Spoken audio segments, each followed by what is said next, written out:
Non, mais c'est vrai, la Lacazette, quand même, ça fait du bien d'avoir retrouvé. À 10 contre 11, il a joué pour 3. Il fait même une passe, pour moi, décisive à Guézal. C'est dommage que Guézal ne marque pas, mais tout est beau, dans l'engagement. Ah oui, non, mais là, en parlant d'Alexandre Lacazette, je trouve qu'il a fait une passe, ça méritait un but. Et en plus, c'est bien ce que vient de dire Bilal, parce que c'est ce que lui reprochait souvent la saison dernière sur ce même plateau Nicolas Putebois. C'était que Alexandre Lacazette ne faisait pas le travail offensif, justement. Et là, il l'a fait. Il ne faisait pas les efforts Exactement. pour l'équipe, pour le collectif. Et d'ailleurs, il a commencé à avoir des bonnes performances à partir du moment où il l'a fait. Donc, il faut qu'il fasse un travail. Vous connaissez le football. Il faut qu'il t'écoute. Nico. Non, mais il faut qu'il t'écoute.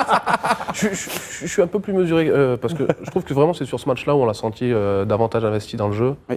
Contre le match aussi la Juventus où je l'avais trouvé bon dans le jeu au-delà de son penalty raté. Ouais, je suis d'accord. Mais je trouve que c'est un attaquant qui peut se mettre dans deux configurations, celle du finisseur, celui qui va attendre un peu les occasions, et celui qui va participer davantage au jeu. Et je trouve que voilà, dans le match contre Toulouse, sur la première heure, on va dire, il a beaucoup attendu le ballon, il a eu du mal à se mettre un peu en évidence, mais je pense que c'était aussi lié à une animation offensive un peu inédite et où chacun a du mal à compliquer à trouver sa place. Et ça aussi, on pourra en parler justement tout à l'heure au niveau des choix tactiques et techniques. Juste pour dire donc Alex a fait son centième but. Juninho, on est à 100.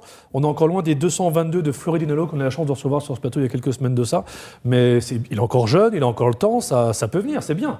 C'est encourageant. Ah, c'est pas la même époque, on le sait tous. On sait tous que maintenant, aujourd'hui, les joueurs ne restent pas aussi longtemps et c'est pas le même comment dirais-je, niveau même physique, niveau, et puis c'est pas le même niveau. Tout à fait. Hein C'est on commence à aborder les sujets qui fâchent à l'OL. Alors on dit doucement, effectivement, peut-être que quand on connaît le plan de carrière que s'est fixé à Alexandre, je suis pas convaincu qu'il s'est fixé le record de Fleury Dinello et qu'il s'est plutôt fixé comme objectif à court ou moyen terme de pouvoir franchir un palier. D'aller faire aussi bien au Barça que fait Samuel Umtiti ? Peut-être pas au Barça, parce qu'on sait qu'il n'a pas été très chaud lorsque le Barça l'a contacté, mais je pense qu'en Angleterre, ça pourrait l'inspirer. Là, du coup, on parlait d'impact physique. En Angleterre, s'il y va falloir qu'il soit costaud, le garçon. Moi, je trouve L'Angleterre, ça rigole pas. Et tiens, ça, c'est je suis d'accord avec Bilal. Je trouve qu'il s'est affûté depuis 2 ans, qu'il est sec, qu'il a pris des épaules, du bras. Je trouve que c'est un attaquant complet. Un attaquant complet. Ce qu'on peut lui reprocher, après, parce qu'on est un tantinet exigeant et c'est normal, c'est pas reprocher, c'est se poser des questions par rapport à ses pénaltys. Parce que franchement, même là sur le péno, c'est juste.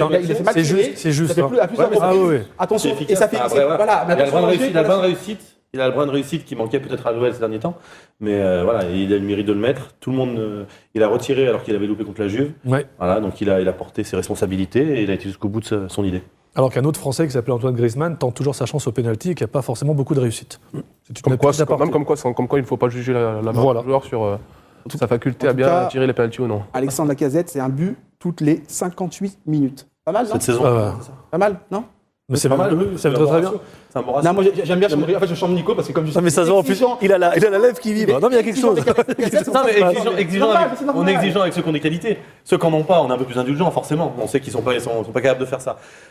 Pour le coup, les temps de passage de Lacazette sont assez impressionnants. Il a 249 matchs, je crois, avec l'OL, 101 buts. C'est plutôt pas mal. Ah, mais c'est carrément bien. Pour moi, ce qui est complètement dingue, c'est que ça fait seulement 3 ou 4 ans qu'il attaque que l'OL, qu'il a l'attaquant numéro 1 et qu'il joue en pointe, ouais, parce qu'il avec a commencé sur le côté, et que sur ces 249 matchs, il y a combien de matchs dans lesquels il a été mis dans les dispositions qui lui permettent aujourd'hui de briller. Je ne suis pas convaincu que ce soit un énorme ratio. Ça fait vraiment 2 ans. Il faut aussi prendre en considération son histoire à l'OL, dans son placement, dans son utilisation. Après, il est agaçant sur certains points, qu'on le veuille ou non. Voilà. Personne n'est parfait. Non, mais bien entendu. C'est vrai. Mais ce que je veux dire, c'est que voilà, quand on a un potentiel comme ça, on en demande un peu plus, forcément. C'est logique. Aujourd'hui, il marque des buts, en effet. Quand il n'est pas là, ça se ressent. Moi, j'aime bien quand il défend, parce que quand on est gardien d'une équipe avec un attaquant qui fait les efforts défensifs, bah voilà, on sait que le premier rideau déjà, il est difficile à passer, quoi. On n'est pas dans un gruyère, donc c'est intéressant de voir la débauche d'énergie que peut avoir Alexandre Lacazette et la lucidité qu'il peut garder malgré tout. Moi, il a peut-être envoyé des messages sur les 2 matchs, sur la première mi-temps de Guingamp et sur le match de Toulouse, où la première mi-temps de Guingamp, on en avait parlé à la mi-temps. Je trouve qu'il a fait énormément d'efforts sur les côtés. Beaucoup de replis défensifs sur les côtés pour venir donner un coup de main à Maxwell, Cornet ou Rachid Ghezal. Et à la fin du match contre Toulouse, il loue le travail défensif de Maxwell et de Rachid. Et je me pose la question de savoir si c'est pas aussi un message déguisé qui fait passer. Alors que c'est paradoxal parce que le 4-3-3, on s'est souvent posé la question de savoir si c'est un système pour lui. Et là, dans le sentiment qu'il a envie d'avoir un peu de soutien qui vient des ailes. Alors, ça pose la problématique de Nabil qui préfère lui jouer dans l'axe, mais j'ai l'impression que le schéma avec 3 attaquants avec du soutien sur les ailes, ça lui convient pas.